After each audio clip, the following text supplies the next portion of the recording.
Значи най-добрите пържолки буквално най-после ни остават някакво време. Може да проверите направо и включвам,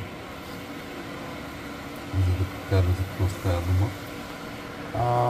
Обичайните горе-долу неща има малко джинджифил, малко риган, малко ключер червен пипер, само в този случай малко черен пипер, цялото с лимонче, много финно т.е. по-скоро набраздени и също така вътре има малко чесънче на самите брезди,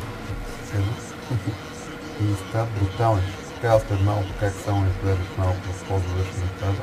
И практически мариновани в самата тенджерка с солчица и от двете страни, подправки от двете страни. Ето ги вече в някакъв етап на готвенето им. Ето ги от другата страна. Почти го